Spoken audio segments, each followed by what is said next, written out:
തദ്ദേശ തെരഞ്ഞെടുപ്പിൻ്റെ റിസൾട്ട് നമ്മുടെ മുമ്പിലുണ്ട്. അതിൽ ഇടതുപക്ഷത്തിന് ഇതിന് മുമ്പെങ്ങും ഇല്ലാത്ത തരത്തിലുള്ള ഒരു തിരിച്ചടിയാണ് നേരിട്ടത്. അതേസമയം പാർട്ടിയുടെ സംസ്ഥാന സെക്രട്ടറി CPMൻ്റെ സംസ്ഥാന സെക്രട്ടറി ഗോവിന്ദൻ പറയുന്നത് അത് വലിയ തിരിച്ചടിയല്ല എന്നൊക്കെയാണ്. ഈ തെരഞ്ഞെടുപ്പിൽ എന്തൊക്കെയാണ് CPMനേറ്റ തിരിച്ചടികൾ എന്നുള്ളതിനെ പറ്റി പലതരത്തിലുള്ള വിശകലനങ്ങൾ വരുന്നുണ്ട്. അതിലൊന്ന് കഴിഞ്ഞ ദിവസം ന്യൂനപക്ഷങ്ങൾ CPMൽ നിന്ന് അല്ലെങ്കിൽ ഇടതുപക്ഷത്തിൽ നിന്ന് അകന്നുവെന്ന് CPM നേതാവ് തോമസ് ഐസക്കിൻ്റെ ഫേസ്ബുക്ക് പോസ്റ്റുണ്ട്. അതിൻ്റെ അകത്ത് ന്യൂനപക്ഷങ്ങൾ അകലാൻ പലതരത്തിലുള്ള കാരണങ്ങൾ സാമൂഹ്യ മാധ്യമങ്ങളിലും അല്ലാതെയുള്ള ചർച്ചകൾ നിറയുന്നു. അതിൽ പ്രധാനപ്പെട്ട പേര് വെള്ളാപ്പള്ളിയുടേതാണ്. നമുക്കറിയാം ഈ പിണറായി സർക്കാർ അധികാരത്തിൽ വന്നതിന് ശേഷം രണ്ടാം പിണറായി സർക്കാർ ഏത് വിധത്തിലാണ് വെള്ളാപ്പള്ളിനെ കൊണ്ടു നടക്കുന്നതെന്നും ആനയിക്കുന്നതെന്നും അതിൻ്റെ മുമ്പിൽ ചേർത്തലയിൽ വെച്ച് കൊടുത്ത വെള്ളാപ്പള്ളിക്കുള്ള സ്വീകരണം നമ്മുടെ മുമ്പിലുണ്ട്. അതിനുശേഷം അയ്യപ്പ സംഗമത്തിൽ ഒരേ കാറിൽ വന്നിറങ്ങിയ വെള്ളാപ്പള്ളിയും മുഖ്യമന്ത്രിയും നമ്മുടെ മുമ്പിലുണ്ട്. വെള്ളാപ്പള്ളി മണിക്കൂറുകൾ അല്ലെങ്കിൽ ഓരോ മലപ്പുറത്തടക്കം നടത്തുന്ന പൊതുയോഗത്തിൽ മുസ്ലിങ്ങൾക്കെതിരെ നടത്തുന്ന വിദ്വേഷ പരാമർശങ്ങൾ നമുക്ക് മുന്നിലുള്ളത് നമ്മൾ കാണുന്നതുമാണ്. ഈ സംഭവങ്ങളൊക്കെ നടക്കുന്ന അതേ ഘട്ടത്തിൽ തന്നെയാണ് CPM വെള്ളാപ്പള്ളിനെ കൂടെ കൂട്ടുകയും കൊണ്ടു നടക്കുകയും ചെയ്യുന്നത്. ഇന്നിപ്പോൾ തിരുവനന്തപുരത്ത് മുഖ്യമന്ത്രിയുടെ ക്രിസ്മസ് വിരുന്ന് നടക്കുന്നുണ്ട്. ഇത്തരത്തിലുള്ള തെരഞ്ഞെടുപ്പ് വിശകലനങ്ങൾ വരുമ്പോഴും മുഖ്യമന്ത്രി വെള്ളാപ്പള്ളിനെ മുഖ്യമന്ത്രിയുടെ വലതുവശത്ത് തന്നെ ചേർത്ത് നിർത്തിയിട്ടുണ്ട്. ഇന്നും വെള്ളാപ്പള്ളി ഫാക്ടർ CPMനെ അല്ലെങ്കിൽ ഇടതുപക്ഷത്തിന് തിരിച്ചടിയായോ ഇല്ലയോ എന്നുള്ളതാണ്. ഇതിൻ്റെ ഒരു വിശകലനങ്ങളൊക്കെ നമ്മുടെ മുമ്പിലുണ്ട്. എന്നാൽ തന്നെ ഈ വിശകലനങ്ങൾ വന്നതിന് ശേഷം ജനങ്ങൾ പറയുന്നതും അല്ലെങ്കിൽ വിമർശകർ പറയുന്നതും CPM കണക്കിലെടുക്കാൻ തയ്യാറാകുന്നില്ല എന്നുള്ളതാണോ ഈ ക്രിസ്മസ് വിരുന്നിലെ ചേർത്ത് പിടിക്കലിൽ നിന്നും നമ്മൾ മനസ്സിലാക്കേണ്ടത്. ഇതാണ് ആദ്യം ചർച്ച ചെയ്യുന്നത്. ജിംസ്, കഴിഞ്ഞ ദിവസം വന്ന വിശകലനങ്ങളിൽ തോമസ് ഐസക്കിൻ്റെ ഒരു ഫേസ്ബുക്ക് കുറിപ്പ് വരുന്നുണ്ട്. ന്യൂനപക്ഷങ്ങൾ ഇടതുപക്ഷത്തിൽ നിന്ന് അകലുന്നു എന്നുള്ളത്. അതിനുശേഷം MV ഗോവിന്ദൻ നടത്തുന്ന വാർത്താ സമ്മേളനമുണ്ട്. പാർട്ടിക്ക് ഇത് തിരിച്ചടിയായിട്ടില്ല. ഈ ഇടതു ഹിന്ദുത്വവുമായി ബന്ധപ്പെട്ട തോമസ് ഐസക്കിൻ്റെ ആ പരാമർശം അടക്കമുണ്ട്. അതിനെ തള്ളിക്കളയുന്ന രീതിയിലാണ് MV ഗോവിന്ദൻ്റെ ഒരു പ്രതികരണം വന്നത്. ഇന്ന് നമ്മൾ നോക്കുമ്പോൾ പിണറായിയുടെ ഒപ്പം ആ സ്വീകരണത്തിൽ വലതുവശത്തായിട്ട് വെള്ളാപ്പള്ളി വീണ്ടുമുണ്ട്. കഴിഞ്ഞ ദിവസങ്ങളിലൊക്കെ മലപ്പുറത്തടക്കം LDFന് നേരിട്ട വലിയ തിരിച്ചടി നമ്മുടെ മുമ്പിലുണ്ട്. ഇതിനെങ്ങനെയാണ് കാണുന്നത്?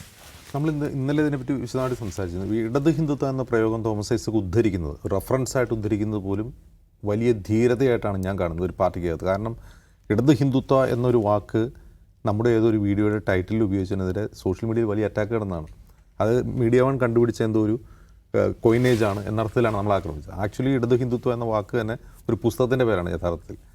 സ്വാമി വിശ്വോദ്ധരാനന്ദ ശക്തിബോധി ഒരു 10-15 വർഷം മുമ്പ് എഴുതിയൊരു പുസ്തകമാണ് ഇടത് ഹിന്ദുത്വം. അതായത് ഇന്ത്യയിലെ ഹിന്ദുയിസത്തെ എങ്ങനെ ഇടതുപക്ഷത്തിൻ്റെ വ്യാഖ്യാനത്തിലൂടെ അവതരിപ്പിക്കുന്നു എന്നാണ് ആ പുസ്തകത്തിൻ്റെ ഒരു. അതിന് അവതാരിക എഴുതി KN ആണ്. അവിടെ മനസ്സിലാക്കണം. അപ്പോൾ ഇടത് ഹിന്ദുത്വം എന്ന് പറഞ്ഞാൽ തോമസ് ഐസക്കോ മീഡിയ വണ്ണോ കണ്ടുപിടിച്ചൊരു വാക്കല്ല. അപ്പോൾ അത് നേരത്തെ തന്നെ ഉള്ളതാണ്. പക്ഷേ ഇപ്പോഴത്തെ പ്രത്യേകമായ ഒരു പൊളിറ്റിക്കൽ കോണ്ടെക്സ്റ്റിൽ ഇടത് ഹിന്ദുത്വം എന്ന വാക്ക് തോമസ് ഐസക്ക് എടുക്കുന്നത് വെള്ളാപ്പള്ളിയെ മുൻനിർത്തിയാണ്. അപ്പോൾ വെള്ളാപ്പള്ളി നടച്ചൊരു സമുദായ നേതാവാണ്. അപ്പോൾ ഈ സമുദായങ്ങളുടെ രാഷ്ട്രീയം, സമുദായങ്ങളുടെ പ്രതിനിധാനം, ഇതിനോട് കമ്മ്യൂണിസ്റ്റ് പാർട്ടികൾക്ക് പരമ്പരാഗതമായൊരു ഒരു സമീപനമുണ്ട്. ആ സമീപനം എന്ന് പറയുന്നത് ഐഡൻറ്റിറ്റി പൊളിറ്റിക്സിനുള്ള സമീപനമാണ്. അപ്പോൾ കാൾ മാർക്സിൻ്റെ കാലം തൊട്ടേ ആ പ്രശ്നങ്ങളുണ്ട്. ലെനിൻ്റെ കാലത്തുണ്ട്, സ്റ്റാലിൻ്റെ കാലത്തൊക്കെ ഈ ഐഡൻറ്റിറ്റി ഒരു പ്രശ്നമാണ്. അപ്പോൾ ഐഡൻറ്റിറ്റിയെ വളരെ ഉപരിപ്ലവമായ ഒരു കാര്യമായിട്ടാണ് ക്ലാസിക്കൽ മാർക്സിസം കാണുന്നതെങ്കിൽ ഇന്ന് 21ാം നൂറ്റാണ്ടിൽ അങ്ങനെയല്ല. ഐഡൻറ്റിറ്റി പൊളിറ്റിക്സിനെ അവർ അഡ്രസ്സ് ചെയ്യുന്നുണ്ട്. അതിനെ ക്ലാസ് സ്ട്രഗിളുമായിട്ട് കൂട്ടിച്ചേർക്കാൻ അവർ ശ്രമിക്കുന്നുണ്ട്. പക്ഷേ ഈ കേരളത്തിലേക്ക് വരുമ്പോൾ ഇന്ത്യയിൽ ആ പ്രശ്നമില്ല. ഇന്ത്യയിൽ ടോട്ടലി അതിൽ നിന്ന് കുറേ മുന്നോട്ട് പോയിട്ടുണ്ട്. കാരണം കാസ്റ്റും ക്ലാസ്സൊക്കെ ഏറെ കുറവൊന്നാണ് എന്നുള്ളൊരു തീർപ്പിലേക്ക് ഇന്ത്യയിലെ മാർക്സിസ്റ്റുകളൊക്കെ എത്തുന്നു. പക്ഷേ കേരളത്തിൽ അതൊരു പ്രശ്നം എന്താണെന്ന് വെച്ചാൽ ഇതിനെല്ലാം കൂടി കൂട്ടിക്കഴക്കും എന്നുള്ളതാണ്. എൻ്റെ ഒരു പാരമ്പര്യം എടുത്തു കഴിഞ്ഞാൽ സിഗേഷിന് ഓർമ്മയുണ്ടാവും തോന്നുന്നു. ഈ MN വിജയമാഷൊക്കെ നല്ല സജീവമായിരുന്നൊരു സമയത്ത് കേരളത്തിൽ വലിയൊരു സംവാദം നടന്നിരുന്നു. കേരളത്തിൽ നടന്ന ഒരു വലിയ സംവാദം എന്താണെന്ന് വെച്ചാൽ ഇരകളുടെ മാനിഫെസ്റ്റോ എന്ന പേരിൽ KN ഒരു പുസ്തകം എഴുതി. ഇരകളുടെ മാനിഫെസ്റ്റോ എഴുതാനുള്ളൊരു കാരണം ഗുജറാത്ത് കലാപമാണ്. അപ്പോൾ ഗുജറാത്ത് കലാപം ഇന്ത്യയിൽ ഉണ്ടാക്കിയിട്ടുള്ളൊരു ഭീതിതാവസ്ഥയുണ്ടായിരുന്നു. ആ ഭീതിതാവസ്ഥയോടുള്ള പുകസയുടെയൊക്കെ ഒരു പ്രതിഫലനമാണ് ആ പുസ്തകം ശരിക്കും. അപ്പോൾ ഇരകളുടെ മാനിഫെസ്റ്റോ എന്ന് പറഞ്ഞാൽ ഇരകളുടെ ഐക്യം എന്നൊരാശയമാണ് അതിൽ KN മുന്നോട്ട് വയ്ക്കുന്നത്. ഇരകളുടെ ഐക്യം എന്ന് പറഞ്ഞാൽ സംഘപരിവാറിൻ്റെ ഇരകളാരൊക്കെയാണ് ഇന്ത്യയിൽ? അത് ഇന്ത്യൻ ന്യൂനപക്ഷങ്ങളും കമ്മ്യൂണിസ്റ്റുകളുമാണ്. അപ്പോൾ ഈ ഇരകളുടെ ഐക്യം എന്ന് പറഞ്ഞാൽ ആ സമയത്ത് വളരെ മനോഹരമായൊരു പൊളിറ്റിക്കൽ പ്രയോഗമാണ്. അതിനോട് അന്ന് MN വിജയമാഷ് പ്രതികരിച്ചത്, അദ്ദേഹം അന്ന് മാതൃഭൂമിയിലും മാധ്യമത്തിലും ദേശാഭിമാനിലായിട്ട് വിവിധ ലേഖനങ്ങൾ അഭിമുഖങ്ങളിലൊക്കെ ആയിട്ടുള്ളൊരു പ്രതികരണമുണ്ട്. ആ അദ്ദേഹത്തിൻ്റെ തന്നെ പ്രതികരണങ്ങൾ പിന്നെ പുസ്തകമായിട്ട് വന്നിട്ടുണ്ട്. അതിൽ ഗുജറാത്ത് കലാപവും ഇരകളുടെ ഐക്യവും എന്ന് പറഞ്ഞാൽ അസീസ് തരുവണ എഡിറ്റ് ചെയ്തൊരു പുസ്തകമുണ്ട്. ഒലി ബുക്സ് പുറത്തിറക്കിയതാണ്. അപ്പോൾ അതിൽ അദ്ദേഹത്തോട് ചോദിക്കുന്നുണ്ട് ഇരകളുടെ ഐക്യത്തെക്കുറിച്ച്. ഈ പുസ്തകത്തെ മുൻനിർത്തിയാണ് അദ്ദേഹത്തിനോട് ചോദ്യം. അപ്പോൾ MN വിജയമാഷിൻ്റെ മറുപടി യഥാർത്ഥത്തിൽ MN വിജയൻ ആരാധകരെയും നമ്മളെയൊക്കെ ഞെട്ടിക്കുന്നതാണ്. അദ്ദേഹം പറയുന്നത് കേട്ടോ, ഇര എന്നത് മൃഗസംബന്ധിയായൊരു പദമാണ്. സിംഹം വേട്ടയാടുമ്പോൾ മാനിനെയും കാട്ടുപോത്തിനെയും മറ്റു പല മൃഗങ്ങളെയും വേട്ടയാടാറുണ്ട്. അപ്പോൾ എന്ന് പറഞ്ഞിട്ട് അതുകൊണ്ട് സവർണരില്ലാത്ത എല്ലാവരും യോജിച്ച് സവർണ പ്രതിരോധം ഉണ്ടാക്കുക എന്നത് ഒരു രാഷ്ട്രീയ മിത്താണ് എന്നാണ് അദ്ദേഹം പറയുന്നത്. അത് കഴിയുമ്പോൾ കുറേ കൂടി ക്ലാരിറ്റിക്ക് വേണ്ടി ഒരു ചോദ്യം കൂടി ചോദിക്കുന്നു. ഗുജറാത്തിലെ മുസ്ലിം വംശീയ കൂട്ടക്കൊലയ്ക്ക് ശേഷം ഫാഷിസത്തെ പ്രതിരോധിക്കാനുള്ള വിശാലമായ ഐക്യത്തെക്കുറിച്ച് വ്യാപകമായ ചർച്ച നടക്കുകയാണല്ലോ. ഈ പുസ്തകത്തെ മുൻനിർത്തിയാണ് ചോദിക്കുന്നത്. നമ്മൾ ഗുജറാത്തിൽ നിന്നല്ല കേരളത്തിൽ നിന്നാണ് സംസാരിക്കുന്നതെന്ന കാര്യം മറക്കരുത്. ഗുജറാത്തിൽ പണമുള്ള മുസ്ലിങ്ങളുടെ വീടുകളാണ് കൊള്ളയടിച്ചത്. കൊള്ളയടിക്കുമ്പോൾ പണമുള്ള വീടുകൾ നോക്കി കൊള്ളയടിക്കും, കാരണം വല്ലതും കിട്ടും. പാവപ്പെട്ട മുസ്ലിമിൻ്റെ വീട് കൊള്ളയടിച്ചാൽ വല്ലതും കിട്ടുമോ എന്നാണ് അദ്ദേഹം ചോദിക്കുന്നത്. അപ്പോൾ ജാതി വ്യവസ്ഥയിൽ താഴെക്കടയിൽ നിൽക്കുന്ന ഒരു ആദിവാസികളും കേരളത്തിൽ ഇരകളല്ലേ എന്ന് വീണ്ടും ചോദിക്കണം. അദ്ദേഹം അത് വിശദമായിട്ട് പറയുകയാണ് ജാതി വ്യവസ്ഥയെക്കുറിച്ച്, സ്വത്വരാഷ്ട്രീയത്തെക്കുറിച്ച്. അപ്പോൾ ഈ സ്വത്വരാഷ്ട്രീയത്തെക്കുറിച്ച് പറയുമ്പോൾ അദ്ദേഹം പെട്ടെന്ന് എന്താണ് നായരീഴവ സഖ്യം, എന്താണ് തീയ സ്വത്വം, അതിനെന്ത് ചെയ്യുന്നു, വേറെ രീതിയിലേക്ക് ഡൈവേർട്ട് ചെയ്യുകയാണ്. അപ്പോൾ ഗുജറാത്ത് കലാപത്തിൻ്റെ സമയത്ത് സംഘപരിവാർ ഭീതിതമായ ഒരവസ്ഥയിൽ അവർ വീണ്ടും അധികാരത്തിൽ വന്നാൽ എന്ത് സംഭവിക്കും എന്നുള്ള രാഷ്ട്രീയ പശ്ചാത്തലത്തിൽ നിന്നുള്ള ഈ ചോദ്യത്തോടാണ് എം.എൻ. വിജയനെ പോലുള്ള ആളുടെ മറുപടി. അപ്പോൾ കേരളത്തിൽ സംഘപരിവാർ ഇപ്പോൾ ഒരു ഭീഷണിയല്ലെന്നാണോ എന്ന് വീണ്ടും ചോദിക്കുകയാണ്. അപ്പോൾ അദ്ദേഹത്തിൻ്റെ മറുപടി കേൾക്കുക. കേരളത്തിലെന്നല്ല, ഇന്ത്യയിൽ പോലും ഇന്ന് അതൊരു ഭീഷണിയല്ല. അവർ ദുർബലരാണ്. അദ്വാനിയും ആർഎസ്എസും തമ്മിൽ നടന്നുകൊണ്ടിരിക്കുന്ന സംഘർഷം നമ്മൾ ആരെങ്കിലും കരുതിയിരുന്നതാണോ? ജിന്ന മതേതരവാദിയാണ് അദ്വാനി പറയുന്നത് നമ്മൾ ആരെങ്കിലും കരുതിയോ? ഇപ്പോൾ 24 മണിക്കൂർ അവർ ആക്രമിക്കുക എന്നത് നമ്മുടെ അധ്വാനത്തിൻ്റെ ഒരു വൃഥാ വ്യായാമമാണ്. BJP-യുടെ അക്കൗണ്ട് തുറക്കാത്ത ഇവിടെ ഹിന്ദുവോ മുസ്ലിമോ ഇല്ലാത്തതുകൊണ്ടല്ല, കേരളീയ ജനത ഉത്ബുദ്ധരാണ് എന്നുള്ളതുകൊണ്ടാണ്. സംഘപരിവാർ ഫാഷിസത്തോട് എന്താണ് പറയാനുള്ളതെന്ന ചോദ്യത്തിന് അത്ര വലിയ സംഘപരിവാറാണോ ഇവിടെയുള്ളത്, അവർ എവിടെയാണുള്ളത് എന്ന് പറയണ്ടേ? ഇതിനാണ് നിഴൽ യുദ്ധം എന്ന് പറയുന്നത്. ഏത് സംഘപരിവാറിനോടാണ് നിങ്ങൾ യുദ്ധം ചെയ്യുന്നത്? ഫാഷിസത്തോട് എങ്ങനെയാണ് യുദ്ധം ചെയ്യേണ്ടത്? 2005 2006 ഇറങ്ങിയ അഭിമുഖമാണിത്. ഇത് ഗുജറാത്ത് കലാപം നടന്ന് 3-4 വർഷങ്ങൾക്ക് ശേഷം. അന്ന് അദ്ദേഹം പാർട്ടിയിൽ നിന്ന് പുറത്തു പോയിട്ടില്ല. അദ്ദേഹം പൂസയുടെ റാങ്ക് ആൻഡ് ഫയലുള്ള ആളാണ്. ഈ അഭിമുഖം പുറത്തുവരായുടെ ഒരു സാഹചര്യം എന്താണെന്ന് വെച്ചാൽ, അന്ന് KEN ഉൾപ്പെടെ ഒരു വിഭാഗം പുകസ നേതാക്കൾ പാർട്ടിയുടെ ഔദ്യോഗിക പക്ഷത്തോടൊപ്പമാണ്. അന്ന് VS അച്യുതാനന്ദൻ വലിയൊരു റൈവലറി ആയിട്ടപ്പുറം നിൽക്കുകയാണ്. അപ്പോൾ VS പക്ഷത്ത് ആണ് ആരുള്ളത്? M.N. വിജയനുള്ളത്. അപ്പോൾ ഇവിടെ വിജയൻ മാഷോ അല്ലെങ്കിൽ KEN ഒന്നും യഥാർത്ഥത്തിൽ ഈ കോർ ഇഷ്യൂവിനോട് എന്തെങ്കിലും എതിരഭിപ്രായമുള്ളവരല്ല. സംഘപരിവാർ വലിയ ഭീകരരാണെന്നുള്ള അഭിപ്രായം തന്നെയാണ് ഈ വിഭാഗങ്ങൾക്കുള്ളത്. പക്ഷേ ഇവരിവിടെ എന്ത് ചെയ്യാണ്? ഇവിടെ ഒരു സൈദ്ധാന്തിക എക്സസൈസ് നടത്തുകയാണ്. എന്ത് ചെയ്യുന്നു? ഇപ്പം നിങ്ങൾ ഇരകളുടെ ഐക്യമൊന്നും പറഞ്ഞു വരണ്ട എന്ന് പറയുന്നത് എന്തിനാണ്? അത് KEN-നെയും എതിർക്കാൻ വേണ്ടി മാത്രമാണ്. KEN-നെയും പിണറായി പക്ഷത്തെ എതിർക്കാൻ വേണ്ടിയാണ് ഇവിടെ ഈ ഒരു ടൂൾ കൊണ്ടുവരുന്നത്. അപ്പോൾ നമുക്കിന്ന് അത്ഭുതം തോന്നും. M.N. വിജയൻ ഇങ്ങനെ പറഞ്ഞോ എന്ന് പോലും നമുക്ക് അത്ഭുതം തോന്നും ഇന്നത്തെ കോണ്ടെക്സ്റ്റിൽ ഇത് വായിക്കുമ്പോൾ. അപ്പോൾ അന്നത്തെ കോണ്ടെക്സ്റ്റ് അന്ന് പിണറായി VS ദ്വന്ദ്വമാണ്, ഡ്യുവൽ നടക്കുകയാണ്. അപ്പോൾ അവിടെ എന്ത് ചെയ്യണം? വിജയൻ മാഷ് VS പക്ഷത്ത് നിൽക്കണം, KEN പിണറായി പക്ഷത്ത് നിൽക്കണം. അപ്പോൾ KEN പറഞ്ഞതിനെ റെഫ്യൂട്ട് ചെയ്യുക എന്നുള്ളൊരു ധർമ്മം മാത്രമാണ് ഈ ഫാക്ച്വൽ പോലും അല്ലാത്ത ഈ പ്രസ്താവനയിലൂടെ പുറത്തു വരുന്നത്. അപ്പോൾ അതൊരു സൈദ്ധാന്തിക സംവാദമായിട്ട് അവസാനിച്ച ഒരു കാര്യമാണ്. KEN കഴിഞ്ഞ അടുത്തിടയ്ക്ക് ഒരു യൂട്യൂബ് ചാനലിലോടുന്ന അഭിമുഖത്തിൽ അദ്ദേഹം പറയുന്നുണ്ട്, ഞാൻ ശരീഅത്ത് കാലത്താണ് എൻ്റെ പ്രഭാഷണ ജീവിതത്തിൻ്റെ ഏറ്റവും പ്രധാനപ്പെട്ട ഒരു ഘട്ടം കഴിഞ്ഞു പോകുന്നത്. ആ സമയത്ത് എനിക്ക് വലിയ തോതിലുള്ള പിന്തുണ കിട്ടിയിരുന്നു. എന്താണ് മതം പരലോകം, സ്വർഗം പരലോകം, അങ്ങനെ എന്തോ പറഞ്ഞിട്ടൊരു പുസ്തകം അദ്ദേഹത്തിൻ്റെ. അതിന് വലിയ കോപ്പികൾ വിറ്റഴിക്കപ്പെട്ടു, കോപ്പി ലെഫ്റ്റായിട്ട് വിറ്റഴിക്കപ്പെട്ടു. അതേസമയം ഞാൻ ബാബരി മസ്ജിദ് തകർച്ചയെ തുടർന്ന് പുസ്തകം എഴുതുകയും പ്രഭാഷണം നടത്തുകയും എനിക്ക് പാർട്ടിയിൽ നിന്ന് പോലും എതിർപ്പ് നേരിടേണ്ടി വന്നു എന്ന് അദ്ദേഹം പറയുന്നുണ്ട്. ഇത് ഈ പറയുന്ന ഇരകളുടെ മാനിഫെസ്റ്റോ ഇറങ്ങുമ്പോഴും ഇതേ ആക്രമണം എനിക്ക് പാർട്ടിക്കകത്തുനിന്നുണ്ടായി എന്ന് അദ്ദേഹം പറയുകയാണ്. അപ്പോൾ ഐഡൻറ്റിറ്റി പൊളിറ്റിക്സിനോട് ഒരു തരത്തിലുള്ള പ്രശ്നം പാർട്ടിക്കകത്ത് തന്നെയുണ്ട്. പക്ഷേ ഈ പാരമ്പര്യം, ഞാനീ പറഞ്ഞ ചരിത്രമൊന്നും ഇപ്പോഴത്തെ ഈ പൊളിറ്റിക്കൽ സിറ്റുവേഷനിൽ പ്രയോഗവൽക്കരിക്കുന്ന കാര്യമില്ല. ഇന്ന് സിറ്റുവേഷൻ മാറി. മുമ്പ് KEN ഉൾപ്പെടെയുള്ള ആളുകൾ ഈ ഐഡൻറ്റിറ്റി പൊളിറ്റിക്സിനെയും ക്ലാസ്റ്ററുകളിനെയും ഒരുമിപ്പിക്കാൻ നടത്തിയ ശ്രമം ഗുജറാത്ത് കലാപത്തിൻ്റെ പശ്ചാത്തലത്തിൽ അന്ന് അതിന് പിന്തുണ കൊടുത്ത ആളാണ് പിണറായി വിജയൻ ഉൾപ്പെടെ ആളുകൾ. ഇന്ന് പിണറായി വിജയൻ ഏകാധിപതിയാണ് പാർട്ടിയിൽ. അദ്ദേഹത്തിന് വേറൊരു എതിരാളി പാർട്ടിക്കകത്തില്ല. ഇവിടുത്തെ പ്രശ്നം വേറെ ഒന്നാണ്. ഇവിടെ ഐഡൻറ്റിറ്റി പൊളിറ്റിക്സിനെ ആക്രമിച്ചുകൊണ്ട് വേറൊരു തരത്തിൽ ഇലക്ഷൻ ഗെയിൻ ഉണ്ടാക്കാൻ ശ്രമിക്കുകയാണ് ചെയ്യുന്നത്. ഐഡൻറ്റിറ്റി പൊളിറ്റിക്സ് പറയുന്ന എല്ലാവരെയും ആരാണ് പറയുന്നത് അവരെ ആക്രമിക്കുക. അതേസമയം അതേ ഐഡൻറ്റിറ്റി പൊളിറ്റിക്സ് പറയുന്ന ആളാണ് വെള്ളാപ്പള്ളി നടേശനും. അപ്പോൾ ഇടത് ഹിന്ദുത്വം എന്താണെന്ന് തോമസ് ഐസക്കിന് മനസ്സിലായിട്ടുണ്ട്. വെള്ളാപ്പള്ളിയെ പിന്താങ്ങുന്നതിലൂടെ പാർട്ടിക്ക് ഏൽക്കുന്ന ഡാമേജ് എന്താണ് എന്ന് തോമസ് ഐസക്കിന് മനസ്സിലായിട്ടുണ്ട്. അദ്ദേഹത്തിന് പറയാവുന്ന രീതിയിൽ അദ്ദേഹം അത് പറഞ്ഞിട്ടുണ്ട്. നമ്മുടെ ഭാഗത്ത് നിന്ന് എന്തെങ്കിലും വീഴ്ചയുണ്ടോ എന്ന് പരിശോധിക്കണമെന്ന് പറഞ്ഞിട്ടുണ്ട്. പക്ഷേ ഇന്ന് നമ്മൾ കാണുന്നതാണ്, സജി ചെറിയാൻ പറയുകയാണ് കാറിൽ കയറിയത്, വണ്ടി അവിടെ താഴെ ഇറക്കിയപ്പോൾ കയറ്റായതുകൊണ്ട് കയറി വന്നതാണ്, അതിനിപ്പോൾ എന്താണ് പ്രശ്നം, വെള്ളാപ്പള്ളി കുഴപ്പക്കാരനൊന്നുമല്ല എന്ന് അദ്ദേഹം ന്യായീകരിക്കുകയാണ്. അത് സജി ചെറിയാണെന്ന് പറഞ്ഞപ്പോൾ ഒഴിവാക്കാം. ഇന്നലെ ഗോവിന്ദമാഷും അത് തന്നെയാണ് പറഞ്ഞത്. വെള്ളാപ്പള്ളിയെപ്പോലുള്ള ചോദ്യങ്ങൾ അദ്ദേഹം എൻ്റർടൈൻ ചെയ്തില്ല. ഇവിടെ ഒരു ക്രൂഷ്യലായ പ്രശ്നമുണ്ട്. ഒന്ന്, ഞാൻ ഇന്നലെ വിശദമായിട്ട് പറഞ്ഞതാണ്. 2019 ലോക്സഭാ തെരഞ്ഞെടുപ്പിൽ ഏറ്റ തിരിച്ചടി, ആ തിരിച്ചടി, അതായത് അതുവരെ ഒന്നാം പിണറായി വിജയൻ സർക്കാരിൻ്റെ കാലത്ത് പിണറായി വിജയൻ സർക്കാർ പുരോഗമനപരമായ മൂല്യങ്ങൾ മുന്നോട്ട് വയ്ക്കുന്ന നിലപാടുകൾ മുന്നോട്ട് വയ്ക്കുന്ന ഒരു സർക്കാരായിരുന്നു. അത് അതിജീവിതയുടെ കേസിലാണെങ്കിലും എല്ലാ കേസുകളിലും അവർ പുരോഗമനപരമായ നിലപാട്, ശബരിമല വിഷയത്തിലാണെങ്കിലും എല്ലാ വിഷയത്തിലും. പക്ഷേ എന്നിട്ടും 2019 തെരഞ്ഞെടുപ്പിൽ തിരിച്ചടി നേരിട്ടപ്പോൾ അവർ എടുത്തൊരു പെറ്റി എലക്ഷൻ തന്ത്രം മാത്രമാണ് ഈ പറയുന്ന മുസ്ലിം പൊളിറ്റിക്സിനെ ആക്രമിക്കുക എന്നുള്ളത്. ആ ഇലക്ഷൻ തന്ത്രത്തിൽ 2019 അവർക്ക് അതുകൊണ്ട് ഗുണമുണ്ടായില്ല. സെയിം തന്ത്രം അവർ 2020 കോവിഡ് കാലത്ത് പഞ്ചായത്ത് തിരഞ്ഞെടുപ്പിലെടുത്തു. അതിലവർക്ക് വിജയം കണ്ടു. അപ്പോൾ വിജയം കണ്ടു കഴിഞ്ഞപ്പോൾ അവർക്ക് തോന്നി അത് കൊള്ളാം, 2021 അത് ഉപയോഗിച്ചു, അവിടെയും വിജയിച്ചു. പക്ഷേ ആ രാഷ്ട്രീയം പയറ്റിയതുകൊണ്ടാണ് 2020 പഞ്ചായത്ത് ഇലക്ഷനിൽ ജയിച്ചതെന്നും 2021 നിയമസഭയിൽ തുടർഭരണം ഉണ്ടായിരുന്നു അവർ തെറ്റിദ്ധരിച്ചു. പക്ഷേ പിന്നെ നമ്മൾ കാണുന്നത് എന്താണ്, തൊട്ടടുത്ത 2024 ലോക്സഭാ തെരഞ്ഞെടുപ്പിൽ വീണ്ടും തിരിച്ചടി ഉണ്ടാകുന്നു. അതിനുശേഷമാണ് മുഴുവൻ ഉപതെരഞ്ഞെടുപ്പുകളിലും തിരിച്ചടി ഉണ്ടാകുന്നു. ഇതേ തന്ത്രം പുറത്തെടുത്തിട്ടും തിരിച്ചടി ഉണ്ടാകുന്നു. ഇപ്പോഴും തിരിച്ചടി ഉണ്ടാകുന്നു. ഈ തദ്ദേശ തെരഞ്ഞെടുപ്പിലും ആ തന്ത്രം പുറത്തെടുപ്പിൽ തിരിച്ചടി ഉണ്ടാകുന്നു. ഇവിടെ അതായത് ന്യൂനപക്ഷങ്ങളെ തമ്മിൽ ഭിന്നിപ്പിച്ചുകൊണ്ട് അതിലൊരു വിഭാഗത്തെ ആക്രമിച്ചുകൊണ്ട് മറ്റു വോട്ടുകൾ കേന്ദ്രീകരിക്കാം എന്നുള്ള ആ തന്ത്രം മുമ്പും പയറ്റിയിട്ടുണ്ട്. EMS 1987 പയറ്റിയിട്ടുണ്ട്. അന്നത് പയറ്റുമ്പോൾ അതിന് CPM മാത്രമേ ഗുണഭോക്താവ് ഉണ്ടായിരുന്നുള്ളൂ. ഇന്നങ്ങനെയല്ല, ആ തന്ത്രത്തിന് BJP ഗുണഭോക്താവാണ് എന്നതാണ് ഇപ്പോഴത്തെ തിക്ത യാഥാർത്ഥ്യം. അതായത് നമ്മൾ പാർട്ടി ഉപയോഗിക്കുന്ന ഒരു തന്ത്രത്തിന് ഗുണം വാഴ നനയുമ്പോൾ ചീരയും നനയുന്നു, അല്ലെങ്കിൽ ചീര കൂടുതൽ നനയുന്നു എന്നുള്ളതാണ് ഇപ്പോൾ പാർട്ടി നേരിടുന്ന പ്രശ്നം. അപ്പോൾ ഈ യാഥാർത്ഥ്യം പാർട്ടിക്ക് അംഗീകരിക്കാൻ പറ്റില്ല. അങ്ങനെ സംഭവിച്ചു, അതിൽ ഞങ്ങൾക്ക് മിസ്റ്റേക്ക് പറ്റിയെന്ന് ജനങ്ങളോട് പറയാൻ പറ്റില്ല. കാരണം അതൊരു അടവ് നയമാണ്. അത് പാർട്ടിയുടെ നയമല്ല, പാർട്ടി രേഖകളിൽ എഴുതപ്പെട്ട നയമല്ല, അതൊരു അടവ് നയമാണ്. അപ്പോൾ ഇതിങ്ങനെ ഒരു മിസ്റ്റേക്ക് പറ്റിയെന്ന് സമ്മതിച്ചു കഴിഞ്ഞാൽ അത് വലിയ ഡാമേജ് പിന്നീട് ഉണ്ടാക്കും. ഈ 2026 അസംബ്ലി ഇലക്ഷനിൽ അത് വലിയ ഡാമേജ് ഉണ്ടാക്കും. അപ്പോൾ എന്ത് ചെയ്യണം? ഇപ്പോൾ പറഞ്ഞതൊക്കെ അങ്ങ് പറഞ്ഞു പോവുക. ഇപ്പോൾ ഒരു ട്രെയിൻ പോയിക്കൊണ്ടിരിക്കുമ്പോൾ പെട്ടെന്ന് മുമ്പിൽ എന്തെങ്കിലും കണ്ടാൽ സഡൻ ബ്രേക്ക് ട്രെയിൻ മറയും. അതിലും ഭേദം മുമ്പിൽ കാണുന്ന സാധനം അപകടം നടന്നോട്ടെ എന്ന് വെക്കുകയാണ് മാർഗ്ഗമുള്ളൂ. ഇനി വളരെ കുറച്ച് സമയം മാത്രമേ ഉള്ളൂ, 3-4 മാസം കൂടി ഉള്ളൂ അസംബ്ലി ഇലക്ഷന്.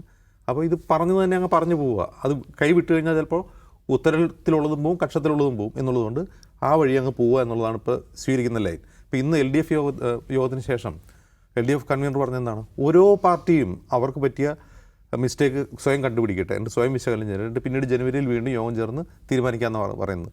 ഓരോ പാർട്ടി എന്ന് പറഞ്ഞാൽ CPM ആണ് പ്രധാനപ്പെട്ട പാർട്ടി. CPI അല്ലെങ്കിൽ ജോസ് കെ മാണി അവർക്ക് എന്തെങ്കിലും പ്രശ്നമുണ്ടായോ?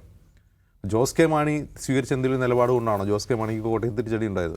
CPI സവിശേഷമായി സ്വീകരിച്ച നിലപാട് കൊണ്ടാണോ CPIക്ക് പ്രശ്നം ഉണ്ടായത്? ഇവിടെ പരിശോധിക്കേണ്ടത് CPM മാത്രമാണ്. CPM എടുത്തൊരു നിലപാടിൻ്റെ ഭാഗമായിട്ടാണ് LDFന് മൊത്തത്തിൽ തിരിച്ചടി ഉണ്ടായിട്ടുള്ളത്. CPIക്ക് ആണെങ്കിലും ജോസ് കെ മാണിക്കാണെങ്കിലും. അപ്പോൾ CPM ആണ് അത് പരിശോധിക്കേണ്ടത്. അല്ലാതെ ഓരോ പാർട്ടിക്കും തങ്ങൾക്ക് ഏറ്റ തിരിച്ചടി വിശകലനം ചെയ്ത് പിന്നീട് LDF യോഗത്തിൽ നിർദ്ധാരണം ചെയ്തിട്ട് കാര്യമില്ല. അപ്പോൾ CPMൻ്റെ ഈ പ്രശ്നം അവർക്ക് തുറന്നു പറയാൻ കഴിയില്ല, അവർക്ക് റെക്ടിഫൈ ചെയ്യാൻ കഴിയില്ല. ഇതൊരു റോളർ കോസ്റ്റർ പോലെ ഇതിന് ബ്രേക്കില്ലാതെ ഇങ്ങനെ പോകണം. അടുത്ത അസംബ്ലി ഇലക്ഷനിൽ പോയിട്ട് എന്തോ സംഭവിക്കും, എന്താണ് നമുക്കിപ്പോൾ പ്രവചിക്കാൻ കഴിയില്ല. അങ്ങനെ പോവുകയേ നിവൃത്തിയുള്ളൂ. ഇനിയിപ്പോൾ തിരുത്താൻ നിന്നാലും പ്രശ്നമാണ്, ഞങ്ങൾക്ക് തെറ്റുപറ്റിയെന്ന് പറഞ്ഞാലും പ്രശ്നമാണ്, തിരുത്താൻ നിന്നാലും പ്രശ്നമാണ്. ഇതിങ്ങനെ തന്നെ പോവുകയേ നിവൃത്തിയുള്ളൂ. നിഷാദ്, ഈ വെള്ളാപ്പള്ളിയെ കൂടെ കൂട്ടിയത് കൊണ്ട് അല്ലെങ്കിൽ അതുകൊണ്ടൊരു മെച്ചം ഉണ്ടാകുമെന്നാണോ LDF അല്ലെങ്കിൽ CPM വിചാരിക്കുന്നത്? കാരണം ഈ ലോക്സഭാ തെരഞ്ഞെടുപ്പിന് ശേഷം അതിൻ്റെ കണക്കുകൾ മുമ്പിലുണ്ട്, ഇപ്പോഴത്തെ തദ്ദേശ തെരഞ്ഞെടുപ്പിൻ്റെ കണക്കുകളുണ്ട്, കൊല്ലത്തടക്കമേറ്റ തിരിച്ചടിയുണ്ട്. അപ്പോൾ ഇവർക്കിത് പരിശോധിക്കാവുന്നതല്ലേ? വെള്ളാപ്പള്ളി കൂടെ വന്നതുകൊണ്ട് നമുക്ക് വോട്ടിംഗ് പാറ്റേണിൽ ഒരു 7 വിഭാഗത്തിൻ്റെ സപ്പോർട്ട് ഇപ്പോഴും അല്ലേ, ആ വോട്ടുകൾ വെള്ളാപ്പള്ളി പറഞ്ഞാൽ സമാഹരിക്കാവുന്ന വോട്ടുകൾ ഇപ്പോഴും CPMനോടൊപ്പം വരും എന്നുള്ളത്, അതിൻ്റെ അകത്തൊരു ക്ലാരിറ്റി കുറവ് CPMനുണ്ടോ? വെള്ളാപ്പള്ളി പറഞ്ഞാൽ കിട്ടുന്നതാണ് ഈ വോട്ടുകൾ എന്നുള്ളൊരു എനിക്ക് ആ കാര്യത്തിൽ CPMനെ കുറിച്ച് സത്യം പറഞ്ഞാൽ എനിക്ക് കടുത്ത നിരാശയാണുള്ളത്. എന്തുകൊണ്ടാണ് കേരളത്തിൻ്റെ രാഷ്ട്രീയ മനസ്സെന്താണെന്ന് മനസ്സിലാക്കി അതിനൊപ്പിച്ചൊരു പദ്ധതി ഉണ്ടാക്കുന്നതിൽ CPM പരാജയപ്പെട്ടു പോയത്? പ്രത്യേകിച്ച് പിണറായി വിജയനെ പോലെ ഒരു ലീഡർ ഇപ്പോഴും അവശേഷിക്കുന്ന ഒരു പാർട്ടിയാണല്ലോ ആ പാർട്ടിക്ക് എന്തുകൊണ്ട് കേരളത്തിൻ്റെ രാഷ്ട്രീയ മനസ്സെന്താണ്? നമ്മളൊരു സ്ട്രാറ്റജി എടുത്താൽ, ഒരു അടവ് നയം എടുത്താൽ അതിൻ്റെ ഒരു ഇമ്പാക്റ്റ് ഏരിയ എന്താണ്, അത് തിരിച്ചടിക്കാൻ സാധ്യതയുള്ള എന്താണെന്ന് കണക്കുകൂട്ടുന്ന ഒരു CPMന് വല്ലാതെ പിഴച്ചുപോയി. ഒന്നാമത്തെ കാര്യം, ഇവർ കണ്ട പരിഹാര മാർഗ്ഗങ്ങളിലെ പിഴവുകൾ എനിക്ക് തോന്നുന്ന ഒന്ന് മുസ്ലിം മൈനോറിറ്റി നമ്മളിൽ നിന്ന് അകന്നു പോകുന്നു എന്നിവർക്ക് മനസ്സിലായ ഘട്ടത്തിലാണ് ഇവർക്ക് ഒരു ഭൂരിപക്ഷ ഹിന്ദു കൺസോളിഡേഷന് ആവശ്യമായ പണിയെടുക്കാം എന്ന് അവർ തീരുമാനിക്കുന്നത്. അത് നിസ്തർക്കമായ ഒരു കാര്യമാണ്. ആ ഭൂരിപക്ഷ കൺസോളിഡേഷൻ നമുക്ക് എന്ത് ചെയ്യണം? വെള്ളാപ്പള്ളി പോലെയുള്ള ആൾക്കാരെ ഒപ്പം ചേർത്ത് നിൽക്കുന്ന ഒരു സന്ദേശം കൊടുത്ത്, പ്രത്യേകിച്ച് അവരുടെ കോർ ബാങ്ക് ആയിട്ടുള്ള ഈഴവ സമുദായത്തിനകത്തടക്കം ഒരു പ്രത്യേക സന്ദേശം കൊടുത്ത് നമുക്ക് ഈ തെരഞ്ഞെടുപ്പിനെ മറികടക്കാം എന്നവർ വിചാരിച്ചു. അപ്പോൾ 2 പ്രധാനപ്പെട്ട പ്രശ്നങ്ങളുണ്ട്. ഒന്ന്, അവരുടെ ഈഴവ വോട്ട് ബാങ്കിനകത്തുനിന്ന് ചോർച്ച ഉണ്ടാകുന്നു. 2, മുസ്ലിം സമുദായത്തിനകത്തുനിന്ന് വലിയ വിഭാഗം ആൾക്കാർ ഇടതുപക്ഷത്തെ കൈവെടിയുന്നു. ഈ 2 പ്രശ്നങ്ങളെ ഫിക്സ് ചെയ്യാൻ CPIM കണ്ട മാർഗ്ഗം എന്താണ്? അപ്പോൾ ഒന്നാമത് അവർക്ക് എടുക്കാൻ കഴിയുന്ന മാർഗ്ഗം എന്താണ്? എന്തുകൊണ്ടാണ് മുസ്ലിം സമുദായത്തിന് ഒരു അവിശ്വാസം ലെഫ്റ്റിനുണ്ടാവുന്നത്. നോർമലി നോക്കൂ, ഇന്ത്യയിലെ ഇപ്പോഴത്തെ സാഹചര്യത്തിൽ മതനിരപേക്ഷതയുമായി ബന്ധപ്പെട്ടതായാലും കൊള്ളാം, നാഷണൽ പൊളിറ്റിക്സിലായാലും അല്ലെങ്കിൽ ഇൻ്റർനാഷണൽ പൊളിറ്റിക്സിലായാലും എല്ലാം മുസ്ലിം സെൻറ്റിമെൻറ്റ്സിനെ അല്ലെങ്കിൽ മുസ്ലിം പൊളിറ്റിക്സിനോട് ഏറ്റവും ദൃഢമായി ചേർന്ന് നിൽക്കാൻ കഴിയുന്ന പാർട്ടി ഇപ്പോഴും CPM ആണ്. ആ പാർട്ടിക്ക് അതിനകത്ത് അടിസ്ഥാന രേഖയുണ്ട് അത്തരം കാര്യങ്ങളിൽ. മതനിരപേക്ഷതയുമായി ബന്ധപ്പെട്ട കാര്യങ്ങൾക്കകത്ത് ദേശീയവും അന്തർദേശീയവും പ്രാദേശികവുമായ വിഷയങ്ങൾക്കകത്തെല്ലാം അടിസ്ഥാന നയരേഖയിൽ നിന്ന് പ്രവർത്തിക്കുന്ന ഒരു പാർട്ടിയാണ് ആ പാർട്ടി. അപ്പോൾ മുസ്ലിങ്ങൾക്ക് ആ പാർട്ടിയുമായിട്ട് ചേർന്ന് പോകുന്നതിനോ ആ പാർട്ടിയിൽ വിശ്വാസം അർപ്പിക്കുന്നതിനോ സാധാരണ നിലയ്ക്ക് പ്രയാസമൊന്നുമില്ല. അപ്പോൾ പക്ഷേ ഇപ്പോൾ ഒരു ബ്രേക്ക് വന്നിരിക്കുന്നു, ഒരു ഭംഗം വന്നിരിക്കുന്നു. അതെന്താണെന്ന് പരിശോധിക്കുകയും അത് ഫിക്സ് ചെയ്യുകയാണല്ലോ ആ പാർട്ടി ചെയ്യേണ്ടത്. അതെന്തുകൊണ്ടാണ് ആ പാർട്ടി ചെയ്യാതിരുന്നത്? അപ്പോൾ അവർക്ക് പരിശോധിക്കുമ്പോൾ അതിനകത്ത് പല കാര്യങ്ങൾ കാണാൻ കഴിയും. ഇപ്പോൾ ഈ പിണറായി വിജയൻ ഗവൺമെൻറ്റിനകത്തെ ആഭ്യന്തര വകുപ്പ് മുസ്ലിം മൈനോറിറ്റിയുടെ പ്രധാനപ്പെട്ട കൺസേണാണ്. മുസ്ലിം മൈനോറിറ്റിയുടെ പൊളിറ്റിക്കൽ അപ്രോച്ച് എന്ന് വെച്ചാൽ മുഖ്യമന്ത്രി പിണറായി വിജയൻ്റെ എന്തെങ്കിലും എതിരായിട്ട് കൊടുത്തു വന്നിട്ട് ഒരു പെറ്റി അഴിമതി ആരോപണത്തെക്കുറിച്ച് മാത്രമല്ല, അവർ ഇന്ത്യയിൽ ഇപ്പോൾ വലിയ തോതിലുള്ള അതിജീവന പ്രതിസന്ധി നേരിട്ടുകൊണ്ടിരിക്കുന്ന ഒരു സൊസൈറ്റിയാണ്, സമുദായമാണ്, കമ്മ്യൂണിറ്റിയാണ്. അപ്പോൾ അവർ നോക്കുമ്പോൾ ഈ കേരളത്തിലെ ഒരു ലെഫ്റ്റ് ഗവൺമെൻറ് ആ ലെഫ്റ്റ് ഗവൺമെൻറ് അതേ സ്വഭാവം നിലനിർത്തുകയും ധീരമായി നിൽക്കുകയും ഒരു രാഷ്ട്രീയ ബദലായി നിൽക്കുകയും വേണം. അവരുടെ പോലീസ് അടക്കമുള്ള സംവിധാനങ്ങൾ അതിൻ്റെ ലെഫ്റ്റിൻ്റെ നയം റിഫ്ലക്റ്റ് ചെയ്യിക്കണമെന്ന് മുസ്ലിം മൈനോറിറ്റി ആഗ്രഹിക്കുന്നുണ്ട്. അതിൽ ഈ സർക്കാർ സമ്പൂർണ്ണമായി പരാജയപ്പെട്ടു നമ്മൾ കണ്ടല്ലോ. ഇപ്പോൾ പൂരം കലക്കൽ വിഷയം അവിടുത്തെ ഒരു BJP കാൻഡിഡേറ്റിനെ വിജയിപ്പിക്കാൻ വേണ്ടിയായിരുന്നു എന്ന ആരോപണം CPI അടക്കം ഉയർത്തിയിട്ടും ആ പ്രശ്നത്തിൽ എന്താണ് CPM എടുത്തിട്ടുള്ള വഞ്ചനാപരമായ സമീപനം നമ്മൾ കാണുകയാണ്. അപ്പോൾ അതൊരു റീസണാണ് ഈ വിശ്വാസം നഷ്ടപ്പെടുന്നതിന്. അപ്പോൾ CPM ചെയ്യേണ്ടിരുന്നത് എന്താണ്? ആഭ്യന്തര വകുപ്പിൽ കുഴപ്പമാണ്, ആഭ്യന്തര വകുപ്പ് കുറച്ച് ബയസ്ഡ് ആണെന്ന് തോന്നുന്നതുകൊണ്ടാണോ ഈ മതനിരപേക്ഷ മൈനോറിറ്റി വിങ്ങിൻ്റെ വോട്ട് നഷ്ടപ്പെടുന്നത്, വിശ്വാസം നഷ്ടപ്പെടുന്നത്? എങ്കിൽ ആഭ്യന്തര വകുപ്പിനെ അങ്ങ് ശരിയാക്കുകയല്ലേ വേണ്ടത്? ആഭ്യന്തര വകുപ്പുമായി ബന്ധപ്പെട്ട വിമർശനങ്ങളെ ശരിയാക്കണം. ആഭ്യന്തര വകുപ്പിലെ വിമർശനം മുസ്ലിം മൈനോറിറ്റിക്കോ അല്ലെങ്കിൽ മതനിരപേക്ഷ പക്ഷത്ത് നിൽക്കുന്നവർക്ക് മാത്രമല്ല, പാർട്ടി സമ്മേളനങ്ങളിൽ പോലുള്ള വിമർശനമാണ്.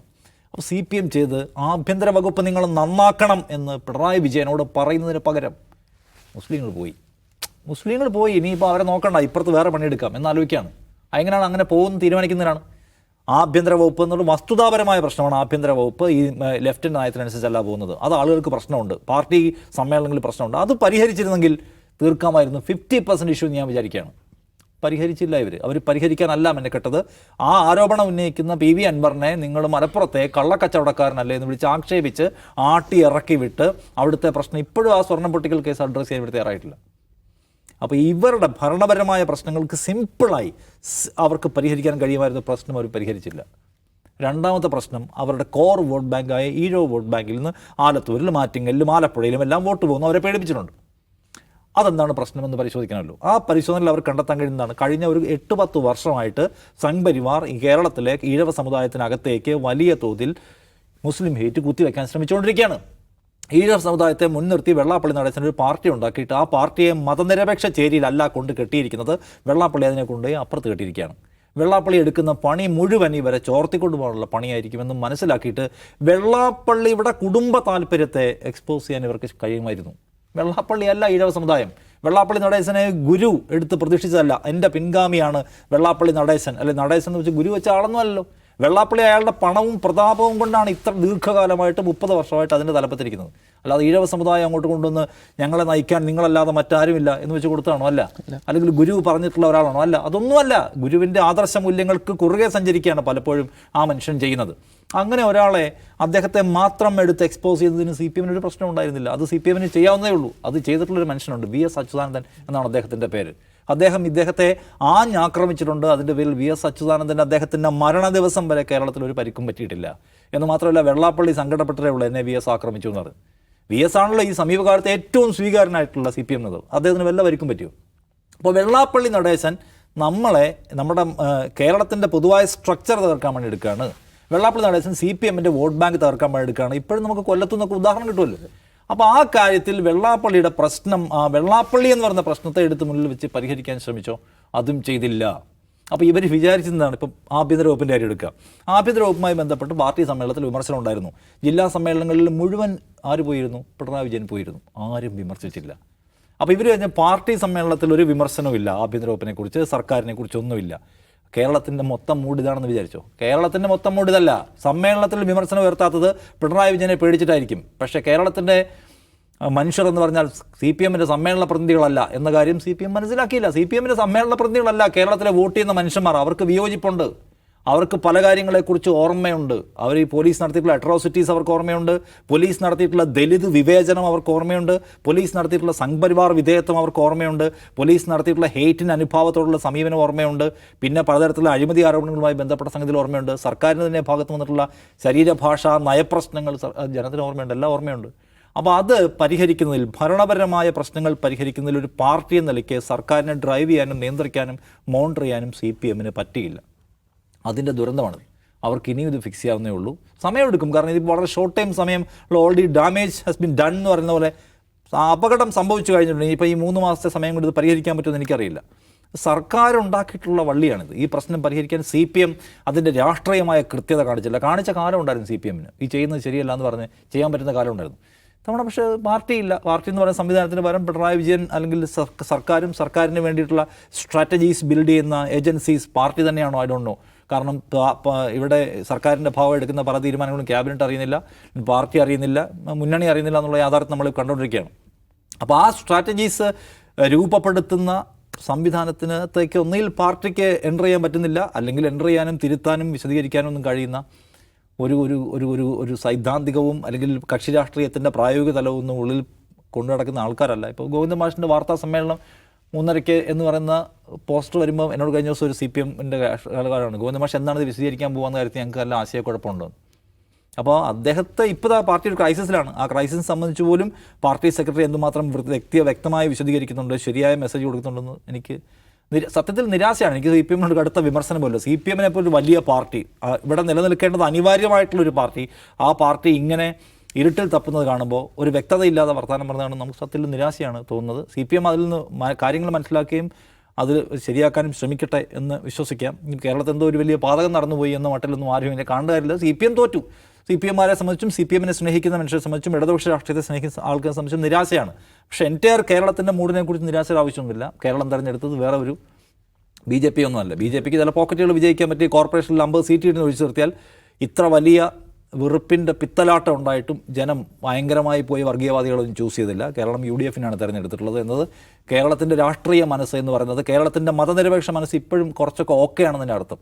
അത് ജഡ്ജ് ചെയ്യുന്നതിൽ CPM-ന് പാളി. CPM ഞങ്ങൾക്കൊന്ന് കംപ്ലീറ്റ് ചെയ്ത് മൊത്തം സങ്കീർണമാണ്. ഇതിനകത്തേക്ക് നമ്മൾ വെള്ളാപ്പള്ളിയെ ചേർത്താൽ വോട്ടിങ്ങിനെ വന്നോളുന്നതാണ്. ജനം ഇപ്പോഴും നിൽക്കുന്നത് കേരളം എന്ന് പറയുന്ന ഐഡിയയുടെ കൂടെയാണ്. കേരളം എന്ന് പറഞ്ഞ ഐഡിയ മതനിരപേക്ഷമായ ഐഡിയയാണ്. അതിൻ്റെ കൂടെയാണ് ജനം നിൽക്കുന്നത് എന്നത് ജഡ്ജ് ചെയ്യുന്നതിൽ പാളിപ്പോയി.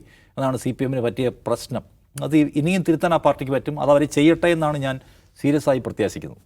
അതെ, CPM അങ്ങനെ അത് തിരുത്തുമോ എന്ന് നമുക്കറിയില്ല. നിരന്തരം ഈ വിദ്വേഷ പരാമർശം നടത്തുന്ന വെള്ളാപ്പള്ളിയെ പിണറായി ആനയിക്കുമ്പോൾ ആശങ്കയിലാകുന്ന CPM-ൻ്റെ ഒപ്പം അടിയുറച്ച് നിൽക്കുന്ന കുറേ മുസ്ലിം സമൂഹത്തിലെ സഖാക്കന്മാരുണ്ട്. അവർ നിരന്തരം ഫേസ്ബുക്കിലൂടെ അത്തരം പ്രതികരണങ്ങൾ നടത്തുകയും ബാക്കിയുള്ളവരുടെ കമൻറ്റുകൾ അല്ലെങ്കിൽ ബാക്കിയിട്ട് അവരുടെ നിന്നുള്ള പ്രതികാര നടപടികൾക്ക് സോഷ്യൽ മീഡിയയിൽ ഇരയാവുകയും ചെയ്യുന്നുണ്ട് നിരവധി പേർ. അത് CPM കൂടി കാണേണ്ടതുണ്ട് എന്നാണ് പറയാനുള്ളത്.